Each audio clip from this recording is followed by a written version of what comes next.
Everyone, I'm Martika Clark and I'm doing my presentation on the book How to Win Friends and Influence People by Mr. Dale Carnegie. We'll begin by reviewing some background information on Mr. Carnegie, followed by the 4 key points of the book, and then hopefully you will have questions after, as this is a really great book. So when looking at some background information about the book and Mr. Carnegie himself, he started teaching business and professional courses in New York back in 1912. And initially when he started, he was facilitating public speaking courses. And he wanted everyone to have the ability to express their ideas with clarity and to think on their feet. Well, what he found out was that before a course could even begin on public speaking, that his students needed to know how to get along with one another. And based on research at the Carnegie Foundation for the Advancement of Teaching, it found that financial success actually depends more so 15% based on technical knowledge, and the remaining 85% is based on one's skill in human engineering. So with that, prompted Mr. Carnegie to conduct several researches with various influential people, anywhere from presidents to founders of enormous companies, to really sit down and figure out what is it that we can do to better interact with one another, and how can we influence those individuals to get them to do the things that we want them to do. Looking at the first key point, the big secret to dealing with people, we find that it's appreciation and encouragement. Back in 1921, Mr. Andrew Carnegie handpicked Charles Schwab and paid him over $1 million a year to be the first president of his company, United States Steel Group. Now at the time, Charles was one of the first people being paid over $1 million a year. Now you may wonder why Charles and why so much? Because he wasn't your guru of steel manufacturing, nor was he a genius. He had the ability to lead people. His philosophy when dealing with his employees was to develop the best in people through appreciation and encouragement. Not once did he ever criticize an employee, but he found a way to incentivize the desire to work. So the key takeaway here is that a spirit of approval works better than one of criticism. And also, too, when we're looking at criticizing one another, it's important to understand the individual first before reprimanding them. So trying to understand why they did what they did so that you can get a better understanding. And the overall principle is don't criticize, condemn, or complain. The second key factor of the book is the 6 ways to make people like you. For starters, you want to do things for others, things that require time, energy, selflessness, and things that are genuine. You want to remember to smile more. Genuinely. Smiles are messages of your goodwill. They bring positivity and optimism to any room. Also remember people's names. We love hearing our name, the sound of our name. We love it. It's ours. And according to Dale Carnegie, it's the sweetest, most important sound, in any language. We also want to remember to listen intently to others and be genuinely interested. So be a good listener. Encourage others to talk about themselves. And trust me, they will. We also want to discover what a person's interested in and ask them about that. So talk in terms of the other person's interest, and they'll surely open up. Let me not say surely, but hopefully they'll open up. And lastly, we want to radiate a little happiness. Pass on a bit of honest appreciation. So make the other person feel important and do it sincerely. So next we'll talk about the third key factor of the book, which is how to win people to your way of thinking. And this may be difficult for some individuals, but it's always good to welcome a disagreement. It could be an opportunity to correct a mistake. Maybe you thought something and probably isn't what you should be thinking. Think of it because you should be thinking in a different mindset or from a different perspective. Also, look for areas of agreement. This could be an opportunity to show the other individual that you are listening and you do hear them out. You also want to promise to think over your opponent's idea and actually do it.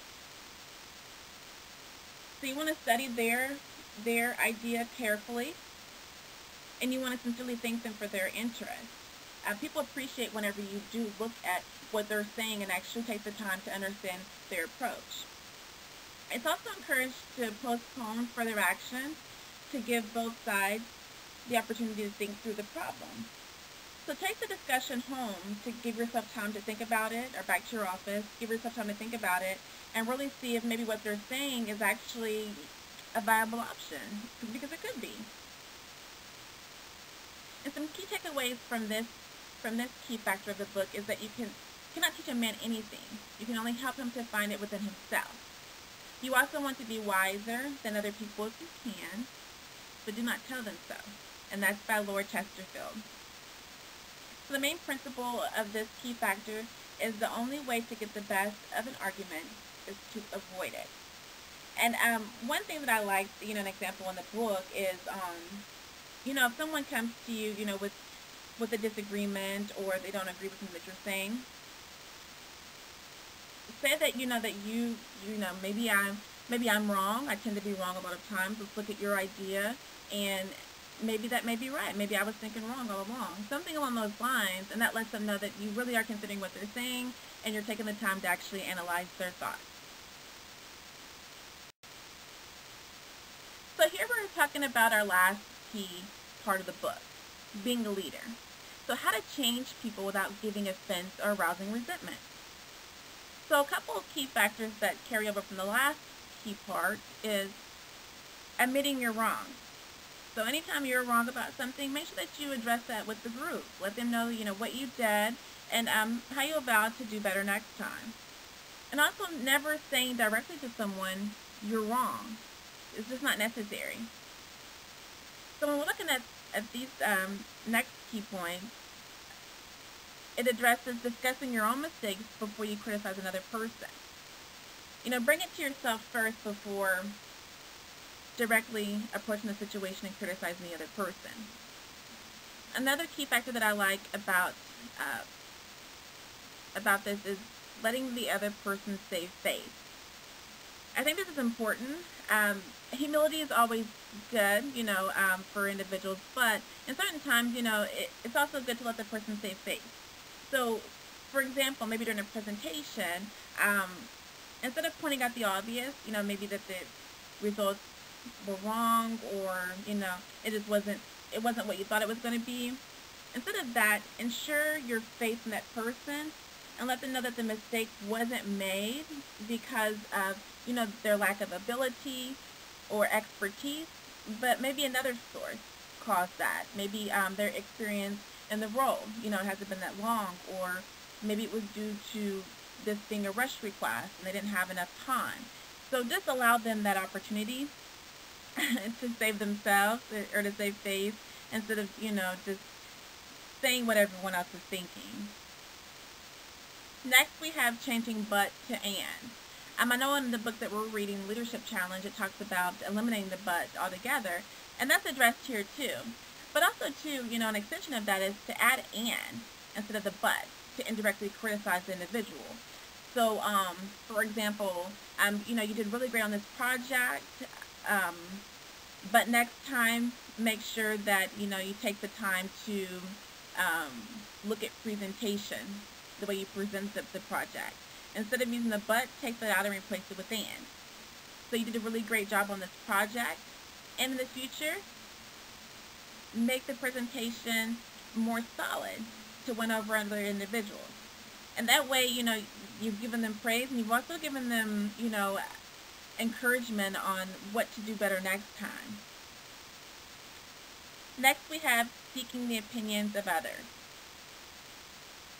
So do this, allow the group to come up with an idea, and this will in turn encourage the quote-unquote we can do it attitude. And it'll allow them, to be more motivated within themselves to you know, solve their own idea and come up with the actions to accomplish that.